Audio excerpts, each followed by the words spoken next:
terus maju dan berkarya untuk gereja, bangsa, dan negara. Shalom Sobat Teruna, selamat datang di Teman Podcast. Kami hadir untuk menemani kalian. Selamat datang di Renungan Podcast. Saat ini kita akan kembali nih berjumpa dengan kakak-kakak layan dan adik-adik teruna. Nah, sebelum kita masuk ke dalam renungan, ada yang tahu nggak siapa yang akan membawa renungannya? Yang kedua, ada yang tahu nggak siapa yang akan ikut join di dalam renungannya? Nah, kalau ibaratnya nggak tahu, kakak akan menyapa dulu dari kakak Firmannya. Selamat datang Kak Bella. Halo Kak Leo, selamat pagi. Halo semuanya, selamat pagi. Selamat pagi Kak, selamat Natal Kak. Selamat Natal. Nah, tadi dari Kak Bella, untuk kakak layan yang aku menyampaikan pelayan firman, saatnya kita akan menyapa dari adik-adik teruna. Selamat pagi Feby. Selamat pagi Kak. Halo semua, selamat pagi. Selamat pagi, selamat Natal Dek. Selamat Natal juga Kak. Terima kasih. Nah, tadi dari Feby, sekarang kita akan menyapa yang terakhir. Yang suaranya juga lembut, tak kalah lembut dari suara Kak Bella dengan suara Feby. Selamat pagi Elia. Selamat pagi Kak Leo. Selamat pagi teman-teman yang lagi mendengarkan. Oke, selamat pagi Elia. Selamat Natal Elia. Tuhan memberkati. Nah, saat ini kita sudah menyapa Kak Bella dan adik-adik turunan. Nah, tiba saatnya kita akan mendengarkan renungan dan diskusi yang menarik yang akan disampaikan oleh Kak Bella. Kak Bella, dipersilahkan waktu dan tempatnya. Oke, baiklah teman dan kakak-kakak dan siapapun hari ini yang ikut mendengarkan, mari kita mengawali renungan kita dengan doa. Mari kita satu di dalam doa. Allah yang hidup dan berkuasa, terima kasih. Hari ini kami boleh hadir lagi, kembali lagi untuk bersama merenungkan firman Tuhan. Tuhan izinkan hamba-Mu, Tuhan izinkan Elia dan Feby menemani hamba-Mu hari ini, dan Tuhan izinkan pendengar hari ini untuk bersama mendengarkan dan merenungkan. Kami yakin dan percaya kuasa ilahi yang memampukan kami untuk mengerti dan juga nantinya akan membantu kami untuk melaksanakannya dalam kehidupan kami hari ini dan seterusnya. Ini kami siap mendengarkan firman Tuhan. Terpujilah Kristus. Amin. Pembacaan renungan hari ini terambil dari Matius 2 ayatnya yang ke-19 sampai 23. Sekali lagi ya, silakan teman mempersiapkan Alkitabnya untuk dibuka Perjanjian Baru Matius 2 ayatnya yang ke-19 sampai 23. Kak Bella akan membacakan semuanya, tapi Kak Bella tetap meminta teman-teman semua untuk ikut membacanya dalam hati ataupun secara bersuara. Matius 2 ayatnya yang ke-19 sampai 23 di bawah judul Kembali dari Mesir. Setelah Herodes mati, nampaklah malaikat Tuhan kepada Yusuf dalam mimpi di Mesir. Katanya, "Bangunlah, ambillah anak itu serta ibunya, dan berangkatlah ke tanah Israel, karena mereka yang hendak membunuh anak itu sudah mati." Lalu Yusuf pun bangunlah, diambilnya anak itu serta ibunya, dan pergi ke tanah Israel. Tetapi setelah didengarnya bahwa Arkelaus menjadi raja di Yudea menggantikan Herodes ayahnya, ia takut ke sana. Karena dinasihati dalam mimpi, pergilah Yusuf ke daerah Galilea. Setibanya di sana, ia pun tinggal di sebuah kota yang bernama Nazaret. Hal itu terjadi supaya genaplah firman yang disampaikan oleh nabi-nabi bahwa ia akan disebut orang Nazaret. Sedemikian jauh pembacaan firman Tuhan, terpujilah Kristus. Haleluya. Oke. Kita sudah membacakan firman Tuhan, dan teman-teman semuanya tidak terasa ya, kita sudah sampai di minggu terakhir tahun 2020. Dan kalau teman-teman ingat ada meme gitu yang mengatakan bahwa kayaknya di tahun ini tuh hanya ada 4 bulan aja ya. Januari, Februari, Maret, Corona, habis gitu Desember. Ya nggak sih? Dan gimana nih kabarnya teman hari ini? Harapannya semua baik yang ada di ruangan ini dan juga yang mendengarkan lewat media sosial berharap dalam keadaan yang sangat baik dan sukacita Natal tetap melingkupi kita semua. Nah, bicara soal penyertaan Tuhan dan pimpinan Tuhan, sebenarnya sama banget nih teman-teman dengan bacaan kita dari SBTH minggu pagi ini. Bacaan hari ini sebenarnya merupakan kelanjutan dari kisah Natal yang sudah kita ikuti, dan juga cerita soal anak yang dijanji dan anak yang sudah dinanti-nanti nih. Nah, karena anak itu adalah Allah dalam rupa manusia yang bernama Yesus. Bernama Yesus maksudnya. Nah, Papa Yusuf dan Mama Maria itu sudah ada di Bethlehem. Itu juga karena akibat dari sensus penduduk yang perdana nih dilakukan pada saat itu. Lalu kelahiran bayi Yesus yang membuat Majus dari timur datang dan sempat singgah di Bethlehem. Dan ini bacaan kita hari ini sebenarnya ada kaitannya dengan kisah kedatangan Majus dari timur. Nah, kedatangan Majus dari timur itu dia sempat mampir ke Herodes. Dan mampirnya mereka ke Herodes membuat satu kondisi nih teman-teman. Apa kondisinya ya? Mereka nggak balik lagi. Jadi mereka ibaratnya lewat tapi nggak pamit gitu ya. Datang menyapa tapi nggak pamit. Nah karena nggak pamit, Herodes jadi bertanya-tanya. Dan akhirnya membuat satu kondisi atau kejadian yang kita baca kalau dilihat di Alkitab itu di bacaan sebelumnya. Pembunuhan anak-anak di Bethlehem. Jadi ini satu rangkaian tersendiri yang merupakan pekerjaan tangan Tuhan.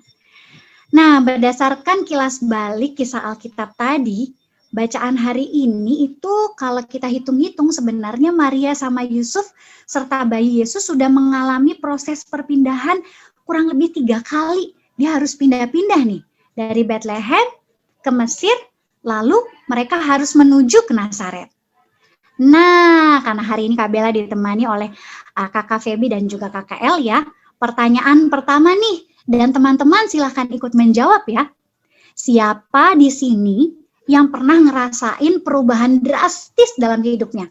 Kalau Maria sama Yusuf serta bayi Yusuf itu pindah-pindah ya, pindah kota. Nah kalau teman-teman pernah nggak sih ngerasain pindah rumah, pindah sekolah, atau apapun itu? Boleh dong, pertama Kak Bella minta jawaban dari Feby yang kayaknya lama banget nih sudah ada di Salatiga. Gimana nih Feb? Ya, kalau aku sendiri ya Kak, perubahan drastis yang aku alami itu waktu dari SMP ke SMA. Oh, boleh cerita dikit nggak? Boleh. Jadi waktu SMP itu aku orangnya kalau di sekolah itu ya malas, terus isinya main dan main karena kan kebetulan SMP di kota. Nah, terus waktu SMA ini kayak kaget aja langsung baru masuk seminggu kemudian udah dikasih tugas yang banyak, udah numpuk semua, terus akhirnya aku jadi lebih rajin buat ngerjain tugas. Jadi kalau ada tugas langsung aku kerjain ya, walaupun nyontek sih. Tapi ya gimana ya, kayak rasanya langsung wah aku harus ngerjain nih, kalau nggak ngerjain nanti aku nggak dapet nilai. Jadi aku nggak boleh santai-santai. Jadi aku ngerasanya itu perubahan drastis yang aku alami. Jadi dari yang males-malesan, yang banyak mainnya, sekarang jadi belajar gitu. Berarti Feby mengalami perpindahan, perubahan, dan Feby mencoba mengikuti perubahan itu ya? Iya, betul Kak. Oke. Sekarang pertanyaan yang sama Kak Bella akan tanyakan ke Elia. Elia, gimana nih? Oke, jadi kan awalnya aku SD-nya itu di daerah Maluku gitu kan Kak. Karena aku tuh kayak tahu nanti kalau SMP pasti di daerah yang sama. Karena mamaku lanjut kuliah S3 ke Jawa, jadinya aku pikir, oh palingan mamaku ke Jawa sendiri. Padahal mamaku ngajak aku untuk sekolah di daerah Jawa untuk lanjut SMP gitu kan. Jadinya aku pindah ke sini tuh lebih kayak rasanya kayak bersyukur, terus kayak karena di Jawa juga aku kayak ngerantau, jadinya diajarin supaya dewasa, terus apa-apa mandiri gitu Kak. Singkat cerita kayak gitu aja Kak. Oke, wah, dan Kak Bella yakin banget nih teman-teman dan kakak-kakak di luar sana mungkin punya cerita perpindahan atau perubahan drastis tersendiri. Dan dari cerita Feby dan Elia, terima kasih bahwa adaptasi itu perlu banget dilakukan ya, atau perlu dihadapi. Adanya tekanan yang teman-teman rasakan, baik itu tadi kalau Feby tugas yang banyak banget, kalau Elia tadi perubahan drastis dari Maluku tiba-tiba ke daerah Jawa. Tapi yang mau kita pelajari bersama, baik dari bacaan ini dan dari kisah-kisah teman yang hadir atau yang bercerita hari ini, bahwa perpindahan atau perubahan yang terjadi harus diikuti dengan ketaatan. Oh, aku harus lebih rajin. Aku mencoba lebih rajin. Mungkin caranya masih salah. Ya kan tadi Kakak Feby masih cerita tadi caranya salah nyontek, tapi ada dorongan dari dalam dirinya yang mau mengatakan, oke, aku harus berubah, aku harus mencoba. Nah, sama dengan kita hari ini pelajaran pertama buat kita semua, bahwa perubahan itu harus dihadapi dengan ketaatan. Kalau kita taat, pasti ada dampaknya, gitu ya, buat keberlangsungan hidup, baik kisahnya Yusuf dan keluarga maupun kisah teman-teman hari ini. Nah, pertanyaan yang kedua nih, dan yang mungkin pada saat itu Yusuf mempertanyakan walaupun nggak ada di cerita ya, buat teman Elia dan juga Feby, ngerasain nggak sih kalau perubahan itu adalah rencana dari Allah? Ini kita lebih mendalam ya. Sekali lagi, ngerasain nggak sih perubahan yang teman-teman rasakan itu baik di rumah maupun ceritanya Feby dan Elia ini adalah perubahan yang berasal dari Allah. Kita mulai dulu dari Elia ya. Elia, dari kisah kamu tadi, ngerasa nggak sih itu perubahan dalam rangka membentuk kamu dari Allah? Ngerasa banget sih Kak. Soalnya kan lewat itu aku bisa lebih dewasa, bisa lebih dekat sama Tuhan. Karena jauh dari orang tua, jadi kayak Tuhan tolong sertai aku, semoga aku bisa lanjut, bisa menjadi orang yang sukses kelak gitu loh Kak. Oke, tapi sempat ngerasain nggak enaknya nggak, situasi nggak enaknya, atau enak terus? Pasti ada nggak enaknya juga sih Kak, karena rindu sama orang tua, jadi kayak apa-apa sendiri, takut dan lain sebagainya, kayak gitu-gitu aja sih Kak. Tapi Elia tetap jalanin itu ya? Iya Kak. Oke, thank you Elia. Sekarang Feby. Kakak Feb, gimana nih dengan perubahan drastis di awal tadi? Apakah itu rencana dari Allah? Kalau aku ngerasanya itu rencana dari Allah sih Kak. Kayak, ayo kamu itu udah gede masa masih males-malesan. Kan udah SMA harus berubah. Jadi kayak ngerasa Tuhan itu kasih aku, ayo harus semangat, harus bisa. Nggak boleh malas-malasan lagi gitu. Oke, nah dari kedua kisah atau jawaban dari kedua teman kita, mau dikasih tahu nih bahwa Elia sama Feby atau teman-teman di luar semua yang mendengarkan saat ini, bahwa kedekatan Tuhan itu jadi kuncinya. Kita jadi tahu itu adalah rencana Allah karena kita dekat dengan Tuhan. Komunikasi dengan Tuhan bisa dengan banyak cara. Elia sama Feby komunikasi dengan Tuhan bisa macam-macam banget ya. Bisa dengan berdoa, baca Alkitab secara pribadi, bisa dengan persekutuan lewat IHMPT atau persekutuan dalam ibadah keluarga. Walaupun bacaan kita hari ini ya, Yusuf selalu didatangi atau komunikasi Yusuf dengan Tuhan itu ditunjukkan lewat mimpi, gitu ya. Dan itu yang perlu kita kuatkan, bisa lewat bertanya, tadi kisahnya Elia ya, bisa lewat lingkungan, karena kondisi memaksa dia untuk beradaptasi yang jadinya takut, jadi mandiri. Feby yang tadinya malas, mau nggak mau rajin, itu karena ada dorongan-dorongan dari lingkungan dan juga lewat orang lain. Kalau pinjam beberapa saat statusnya dari Kak Pendeta Erika, bilang gini, Tuhan itu gak habis cara buat menolong kita. Karena itu kita jangan nyerah dulu kalau kita menghadapi masalah. Nah sekarang pertanyaan retoris yang mau Kak Bella sampaikan adalah, mau nggak sih kita ditolong oleh Tuhan? Atau berdasarkan bacaan hari ini nih, atau judul tema renungan hari ini, mau nggak sih kita dituntun hidupnya oleh Tuhan? Ini membawa Kak Bella akan bertanya ke pertanyaan terakhir ya teman-teman. Silakan teman-teman yang sedang mendengarkan ikut merenungkan nih pertanyaannya, bahkan menjawabnya dalam hati. Gimana sih pertanyaan terakhir ya? Elia sama Feby boleh bantu Kak Bella untuk diskusi terakhir ini. Bagaimana sih respon kita pada perubahan besar yang terjadi? Sebenarnya sih tadi dari kisahnya Elia sama Feby sudah dikisahkan, sudah diceritakan. Nah sekarang Kak Bella pengen teman-teman di luar sana juga kembali mengingat pertanyaan jawaban yang pertama dan pertanyaan kedua jawabannya seperti apa. Coba lihat lagi apa sih, atau renungkan kembali dan ceritakan ya buat Elia sama Feby, respon apa sih yang diwujud nyatakan, atau respon apa sih yang terjadi dulu pada saat perubahan itu terjadi. Oke, Kak Bella akan mulai dari Feby.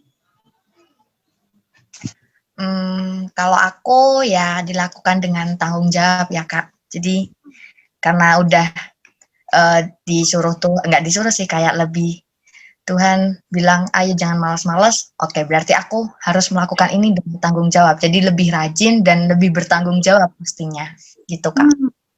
Menarik Kak Feb, tapi aku boleh nggak sih nanya sedikit tentang awal-awal kan kamu bilang nyontek tuh, artinya kan kita nyontek itu berasa bahwa aduh banyak banget sih, nggak keburu nih ngerjainnya gitu, pasti ada rasa-rasa seperti itu. Boleh nggak sih diingat-ingat sedikit bagian itu? Boleh. Jadi waktu itu emang karena aku ngerasanya waktu SMP itu gimana ya, kerjain sendiri masih bisa Kak. Jadi aku waktu SMP ya nggak nyontek, cuma males, memang bener-bener males buat ngerjain. Akhirnya ya aku nggak ngerjain tugas, nggak ngumpulin ke guru. Tapi waktu SMA ini karena aku kaget kan Kak, kok tiba-tiba udah dapet tugas sebanyak ini. Akhirnya karena aku nggak bisa berpikir, karena juga pelajarannya yang susah, menurutku susah, jadi aku milih nyontek aja deh daripada aku nggak ngerjain nanti nggak dapat nilai gitu. Jadi minta WA teman-teman, terus kamu udah ngerjain ini belum? Kalau udah contekin dong. Nah jadi gitu Kak, dikit-dikit nyontek karena rasanya susah aja pelajarannya gitu. Oke, dan apakah dari nyontek itu sampai sekarang masih kamu nyontek lakukan, atau ada perubahan yang menurut kamu terjadi? Kalau aku sekarang khusus pelajaran yang aku nggak bisa, aku masih nyontek Kak. Tapi kayak pelajaran yang udah aku ngerti, emang aku nggak nyontek lagi. Jadi ya awal-awal emang nyontek, tapi setelah ini aku sadar, wah nyontek terus nggak bagus ini. Harus ada beberapa yang aku lepas dari mencontek itu. Jadi aku usaha sendiri gitu Kak. Oke, satu lagi pertanyaan aku mau tanya ini sama Kak Feb, yang mungkin juga dialami oleh teman yang sedang mendengarkan. Kenapa sih Kak Feby mau mengurangi proses menyontek itu? Oke, jadi kalau aku ngerasanya gini, mencontek itu kayak salah satu hal yang nggak baik sih Kak. Karena jadi aku kayak dikit-dikit nyontek, nggak bisa sendiri. Terus kapan aku bisanya gitu Kak? Kalau aku nyontek terus, kapan aku nih bisanya? Jadi aku akhirnya berhenti mencontek itu waktu semester 2 ini, kelas 10 kemarin itu. Jadi aku nyoba berhenti, wah ternyata yang tadinya nyontek terus nggak nyontek, jadi bangga gitu Kak, walaupun dapet jelek emang, tapi bangga aja dengan hasilnya. Wah aku dapet segini tuh karena hasilku sendiri itu sudah sesuatu hal yang membanggakan menurutku gitu. Mantap. Nah itu teman pelajaran kita dari Kak Feby. Hari ini kita belajar bahwa perubahan itu pasti buat kita nggak enak, nggak nyaman. Tapi karena cerita dari teman kita Feby mau merubah itu, walaupun awalnya salah. Nah ini dia. Teman-teman mungkin ngerasa walaupun awalnya salah, Tapi kalau kita bersama dengan Tuhan, Tuhan akan meluruskan itu dengan apa? Kayaknya nggak enak deh gitu ya. Tadi kalau Kak Feby ceritanya nggak enak deh. Masa nggak bisa ngerjain sendiri? Nyontek itu kan salah gitu ya. Ada suara-suara yang bicara. Nah itu kalau teman-teman peka, itu merupakan bukti kedekatan kita dengan Tuhan. Tuhan sedang menuntun kita. Nah, sebelum Kak Bella lanjut nih, Kak Bella mau dengar dulu versinya Elia. Elia, tadi gimana sih kalau boleh diingat kembali perasaannya? Silakan Elia. Oke, jadi respon aku terhadap peristiwa yang aku alami ini yaitu lebih bersyukur dan lebih mau menerima keadaan walaupun sulit dan harus selalu bersama dengan Tuhan, karena tanpa Tuhan kita nggak tahu kita berprosesnya gimana. Kayak tanpa Tuhan kita nggak tahu kita akan ditolong sama siapa, akan dibantu sama orang siapa gitu kan. Wah, mantap banget nih. Kayaknya Kak Elia sama Kak Feby udah bisa jadi pelayan firman ya. Dan mungkin teman-teman juga relate banget ya dengan kondisinya Elia dan Feby. Tapi Kak Bella mau tanya satu nih pertanyaan buat Elia. Boleh ya Elia? Boleh Kak. Tadi Elia bilang keadaan sulit, tapi tetap bersama dengan Tuhan. Boleh nggak sih Elia kasih tahu responnya Elia pertama berarti ngerasa sulit. Apa yang membuat Elia akhirnya bisa kuat? Maksudnya contoh nyatanya ya, misalnya Elia ditinggal sendiri akhirnya jadi rajin periksa pintu atau kayak gitu hal-hal yang dia lakukan. Oke. Jadi respon nyatanya gitu, aku misalnya karena tinggal sendiri jadi harus apa-apa sendiri, harus ngecek pintu, harus cek, harus matiin lampu kalau mau tidur. Habis itu. Dan takut nggak sih, maksudnya dengan kondisi sendiri di rumah, keterlibatan Tuhannya tuh gimana ya Kakak Elia? Mungkin aku lewat berdoa, dengan Tuhan jaga aku walaupun aku sendiri di sini. Itu aja sih Kak. Sip, mantap tuh teman-teman. Kak Feby dan Kak Elia terima kasih ceritanya dan semoga ini juga menjadi satu tuntunan Tuhan bahwa kita meyakini bahwa berproses sama Tuhan itu dari yang gak enak dulu. Terus berproses akhirnya kita sampai ada di kata bersyukur. Sampai ada di kata mau merubah diri menjadi lebih baik. Atau kalau bahasa sekarang ya, menjadi versi yang lebih baik dari diri sendiri. Nah, itu yang perlu kita cari. Dan kita bisa lakukan itu kalau kita bersama dengan Tuhan. Yuk, baiklah teman, baik yang mendengarkan bersama dengan Kak Bella di ruangan ini ataupun yang sedang mendengarkan secara online, hari ini kita diingatkan, respon kita itu jadi tanda kedekatan kita dengan Allah. Proses itulah kunci bahwa kita selalu mau dekat dengan Allah. Kalau awalnya kita marah, terus marah, kesel tanpa ada perubahan, nah cek deh, aku udah lama kali ya nggak datang PT, atau aku udah lama kali ya nggak baca Alkitab karena tidak ada perubahan. Tapi kalau seperti cerita Elia dan juga Feby atau mungkin yang menjadi pengalaman teman-teman di rumah, kalau ada usaha untuk merubah berarti itu adalah proses yang sedang Tuhan kasih untuk menjadi versi terbaik dalam diri kita. Yuk teman, menjelang tahun baru, dengan dunia yang sedang berubah ini, pastikan Tuhan Yesus tetap menjadi pegangan kita. Ya teman, dan kakak sekalian, Tuhan Allah sedang menata hidupmu dan juga hidupku. Salam semangat berproses. Yuk kita tutup renungan kita hari ini dengan kita berdoa. Mari kita satu di dalam doa. Allah yang hidup dan berkuasa, ini kami. Terima kasih hari ini Tuhan mengingatkan kami bahwa Tuhan selalu menuntun dan memimpin hidup kami. Ampuni kami Tuhan kalau kami sering mencari cara kami sendiri. Ampuni kami Tuhan kalau kami selalu berusaha mencari solusi atas permasalahan kami sendiri. Hari ini kami belajar bersama melalui bacaan hari ini bahwa Allah turut bekerja untuk mendatangkan kebaikan bagi orang-orang atau bagi kami yang percaya. Untuk itu kami mau belajar percaya. Kami mau belajar taat, melihat apa maksud Tuhan dalam kehidupan kami. Untuk itu ya Tuhan, bantu kami terus peka akan Roh Kudus yang sudah hadir dalam hati dan kehidupan kami. Pada saat ini juga Tuhan, dalam sukacita kami sudah boleh merenungkan firman Tuhan, dan dalam sukacita Natal yang boleh kami lalui beberapa hari yang lalu. Kami berdoa juga untuk persekutuan teruna GPIB Taman Sari. Allah yang hidup dan berkuasa, terima kasih untuk pengurus baru yang boleh Tuhan teguhkan, untuk pelayan-pelayan yang boleh Tuhan izinkan berkarya sampai hari ini. Tuhan terus berikan hikmat kepada kakak-kakak pengurus, kepada kakak-kakak pelayan, sehingga bukan nama mereka yang dimuliakan, tapi sungguh nama Allah yang termulia dalam setiap program yang akan dibuat, dalam setiap program yang akan dijalankan. Kami berdoa juga untuk teruna Taman Sari, terima kasih Tuhan. Perubahan drastis yang mereka rasakan di tahun ini. Terima kasih untuk setiap proses yang boleh mereka usahakan. Kalau masih ada kesusahan Tuhan, Tuhan tolong buka hati dan pikiran mereka. Tolong buka hati orang-orang di sekitar mereka untuk membantu berproses bersama dan di dalam Tuhan.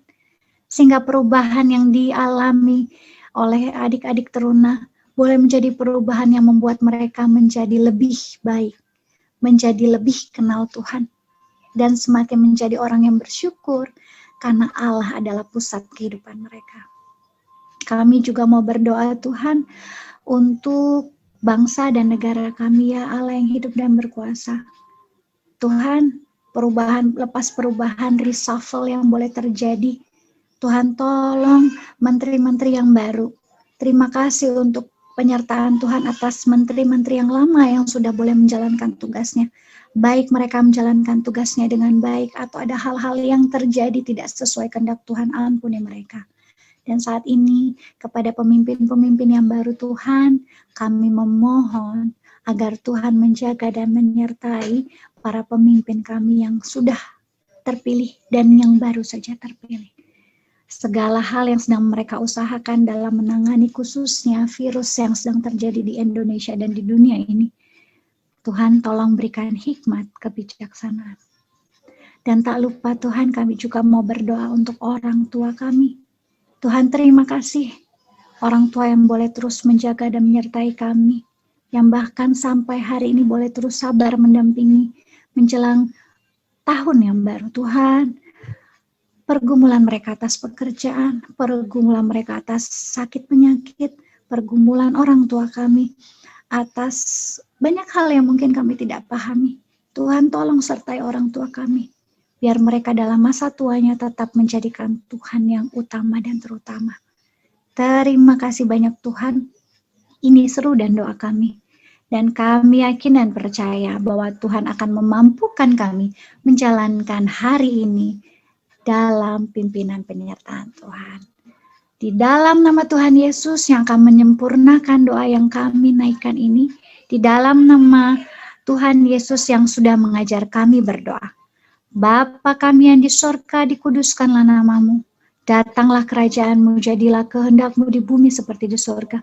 Berikanlah kami pada hari ini makanan kami yang secukupnya. Dan ampunilah kami akan kesalahan kami, seperti kami juga mengampuni orang yang bersalah kepada kami. Dan jangan bawa kami dalam cobaan, tapi lepaskanlah kami daripada yang jahat. Karena Engkau yang punya kerajaan, dan kuasa, dan kemuliaan, sampai selama-lamanya.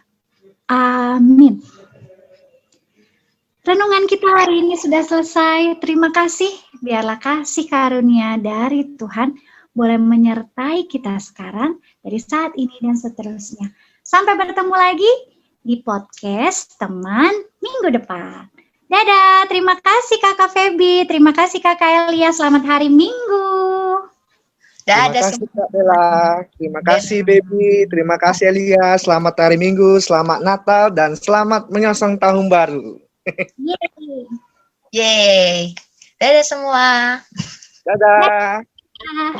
Sebentar Kak ya, saya matikan itunya.